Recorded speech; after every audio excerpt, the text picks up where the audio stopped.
warahmatullahi wabarakatuh. Selamat pagi anak-anak. Bagaimana kabar kalian pada hari ini? Semoga kita semua dalam keadaan sehat walafiat dan tetap semangat dalam mengikuti pembelajaran dengan sistem online atau daring. Pada pertemuan kali ini, sejarah Indonesia akan memasuki bab kedua, yaitu tentang masyarakat praaksara di Indonesia. Akan tetapi sebelum kita memasuki materi, marilah kita berdoa terlebih dahulu agar ilmu yang kita peroleh pada hari ini bisa bermanfaat. Amin, amin ya robbal alamin. Berdoa mulai. Berdoa selesai. Pada pertemuan kali ini saya akan membahas tentang masyarakat praaksara Indonesia. Jadi apa saja yang terjadi di masyarakat praaksara. Akan tetapi sebelum memasuki ke masyarakat praaksara itu sendiri, saya akan membahas tentang proses terbentuknya bumi. Jadi proses munculnya proses terbentuknya bumi, terus kemudian proses munculnya makhluk hidup, itu akan saya bahas sebelum kita memasuki masyarakat praaksara. Teori-teori apa yang mendukung pembentukan bumi itu nanti akan saya bahas pada pertemuan kali ini. Proses terbentuknya bumi dan munculnya makhluk hidup. Apa sih yang ada di pikiran kalian ketika kita membahas tentang proses terbentuknya bumi dan munculnya makhluk hidup? Awalnya bumi itu apa sudah seperti ini, kondisinya, cuacanya, iklimnya, kemudian makhluk hidup sudah banyak menghuni bumi atau seperti apa? Mungkin kalian punya pendapat, silakan. Coba kalau ketika kalian belajar bab 2 ini, kalian juga harus banyak-banyak mengamati apa yang terjadi di lingkungan kalian. Jadi apa yang terjadi di sekitar kita itu tidak instan seperti ini. Jadi apa-apa yang kita temui di sekeliling kita, sumber daya alam, kemudian gejala-gejala alam itu terbentuk melalui proses yang sangat panjang. Jadi tidak sehari, 2 hari, setahun, 2 tahun. Jadi proses terbentuknya itu ribuan tahun, bahkan jutaan tahun.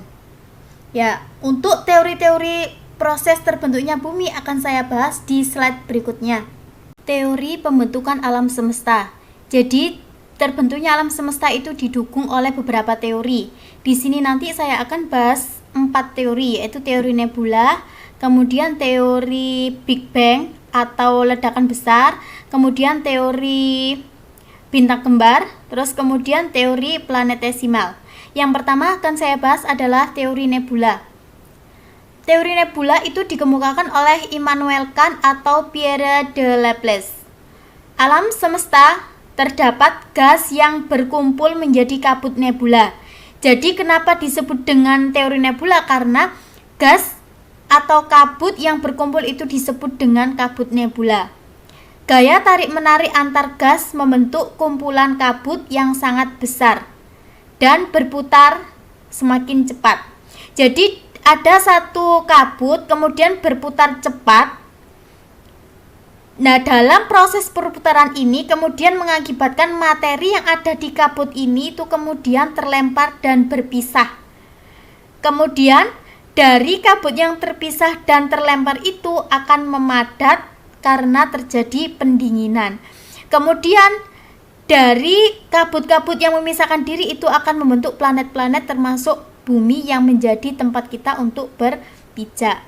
Fungsi bumi sendiri itu adalah sebagai tempat hidupnya makhluk hidup, karena salah satu tata surya yang dihuni oleh makhluk hidup satu-satunya adalah bumi. Itulah tadi bunyi atau pendapat dari teori nebula. Kemudian teori yang kedua akan saya jelaskan adalah teori planetesimal. Teori yang kedua adalah teori planetesimal. Coba dibaca dan dipahami ya anak-anak. Ini adalah gambar ilustrasi dari terbentuknya bumi melalui teori planetesimal. Pendukung dari teori planetesimal adalah Forrest Ray Moulton dan Thomas C. Chamberlain. Ini keduanya adalah ahli geologi. Bunyi dari teori planetesimal adalah matahari tersusun dari gas yang bermassa besar. Jadi matahari itu sudah ada, Susunannya itu terdiri dari gas-gas yang bermassa besar. Pada satu titik, bintang lain yang berukuran hampir sama melintas dekat dengan matahari, sehingga hampir terjadi tabrakan. Akibatnya, gas dan materi ringan di bagian tepi matahari dan bintang tersebut menjadi tertarik. Jadi matahari dengan bintang yang melintasi matahari itu terjadi gaya atau terjadi saling tarik-menarik. Materi yang terlempar mulai menyusut dan membentuk gumpalan-gumpalan yang dinamakan dengan planetesimal. Planetesimal tersebut meningin dan memadat hingga akhirnya menjadi planet-planet yang mengelilingi matahari. Kemudian dari material-material kecil kemudian bersatu dengan material yang lebih besar, kemudian bergerak menjauhi matahari dan berputar pada orbitnya. Kemudian dari material-material yang terpisah itu kemudian akhirnya membentuk sistem tata surya hingga sampai saat ini, termasuk salah satunya adalah bumi. Teori yang ketiga adalah teori bintang kembar. Coba dilihat ya, ini adalah ilustrasi dari teori bintang kembar. Jadi ada 2 bintang. Terus kemudian dibaca ya informasi yang ada di samping. Jadi teori bintang kembar ini dikemukakan oleh Raymond Arthur dan Leigh Letton. Bunyinya dari teori bintang kembar adalah terdapat 2 bintang kembar, salah satu bintang tersebut meledak. Ledakan ini menyebabkan serpihan-serpihan material yang akhirnya terbentuk menjadi planet. Sementara matahari merupakan bintang kembar yang tidak meledak, sehingga serpihan-serpihan tadi memiliki gaya gravitasi mengelilingi matahari. Salah satunya adalah bumi. Jadi pada awalnya itu ada 2 bintang kembar.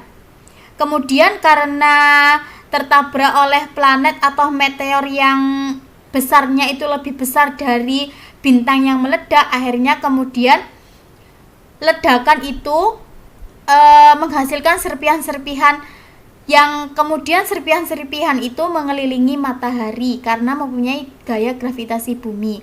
Kemudian lambat laun serpihan-serpihan itu kemudian membentuk planet-planet dan terbentuklah sistem tata surya. Jadi matahari itu dipercaya sebagai bintang yang tidak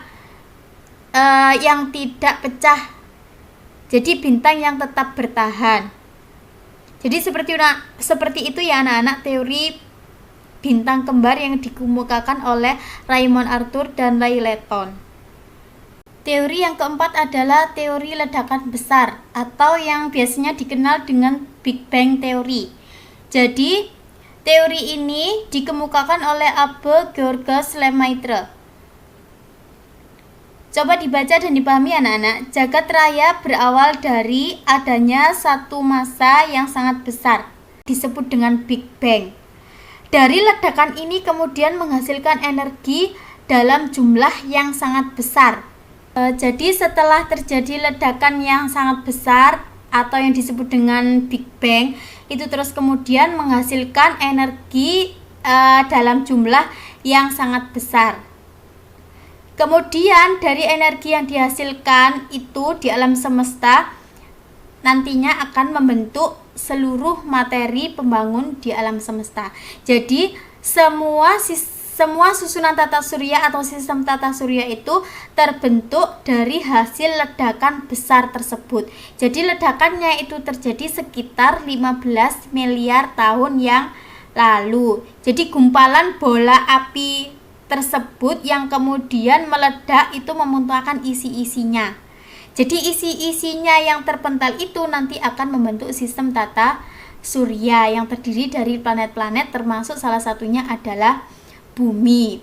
Jadi sepanjang sejarah itu mencatat bahwa ada beberapa teori yang mendukung terbentuknya sistem tata surya, termasuk teori pasang surut, terus kemudian teori bintang kembar, planetesimal, terus kemudian teori nebula dan teori ledakan besar. Itu yang paling kuat adalah teori ledakan besar atau yang dikenal dengan Big Bang Theory. Jadi para astronomi itu banyak berpendapat bahwa teori yang bisa dibuktikan dan paling kuat sampai saat ini yang banyak digunakan adalah teori ledakan besar atau teori Big Bang. Jadi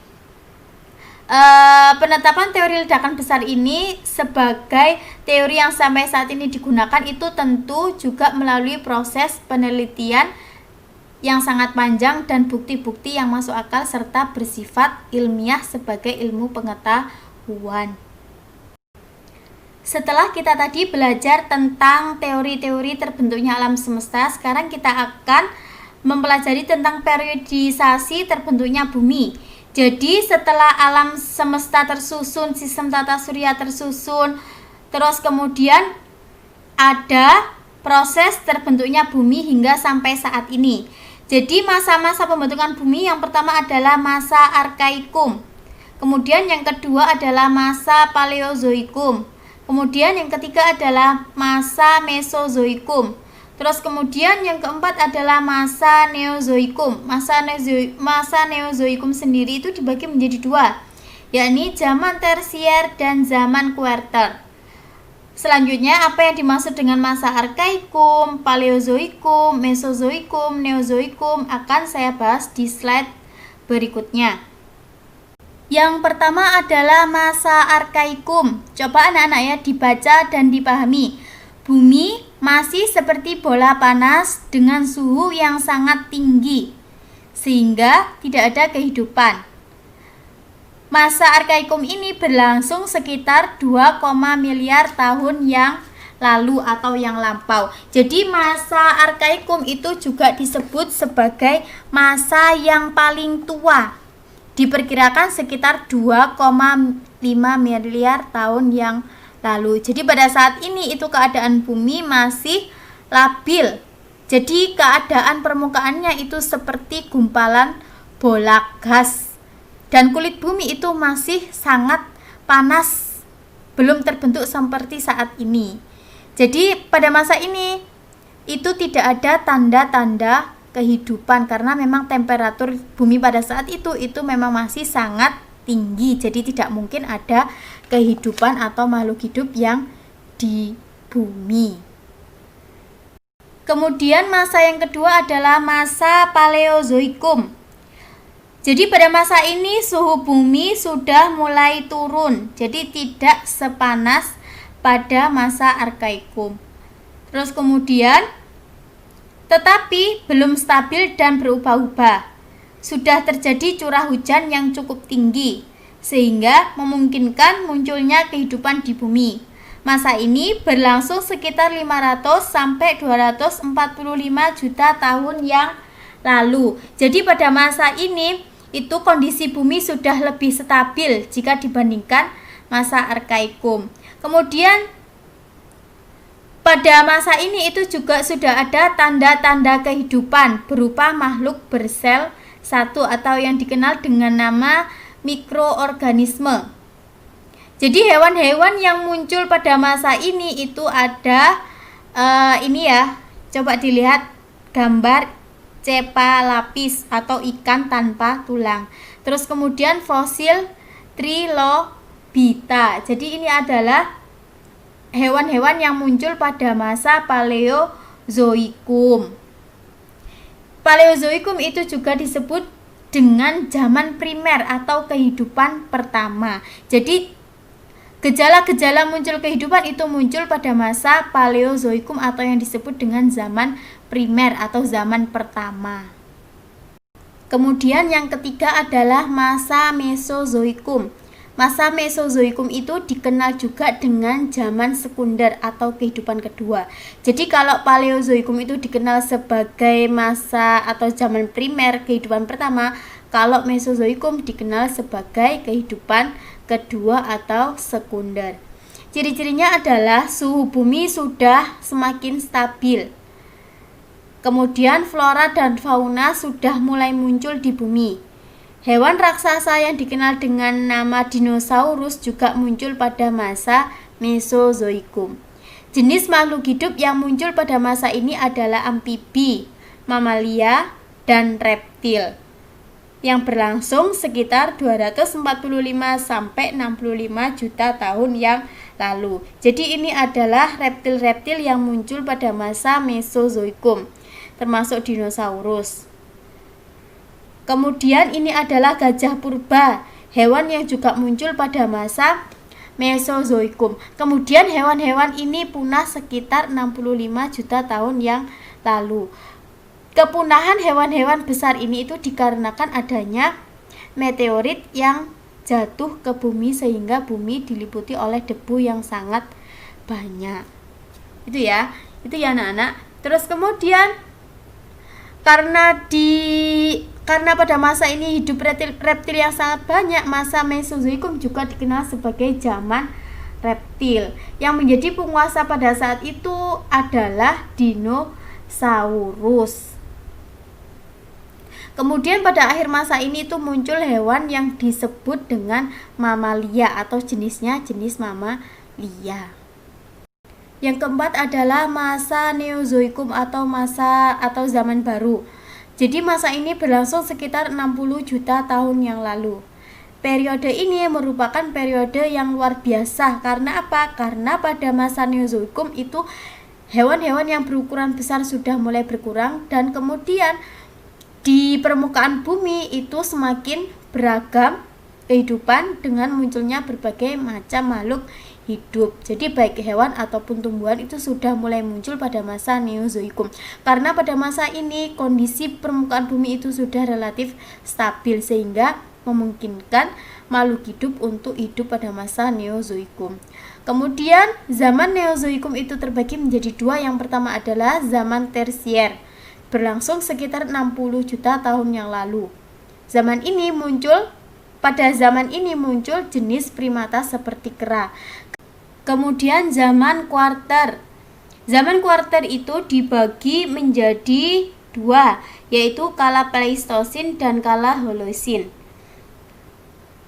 Pada masa Holosin itu sudah muncul yang namanya Homo sapiens atau manusia pintar. Jadi pada kala Pleistosin itu diperkirakan manusia praaksara sudah mulai muncul. Kemudian ketika masa Holosin, manusia praaksara itu sudah berkembang lebih sempurna lagi, yaitu pada masa Holosin itu muncul yang namanya Homo sapiens dengan ciri seperti manusia sekarang. Demikianlah tadi pembahasan saya tentang proses pembentukan bumi dan munculnya makhluk hidup.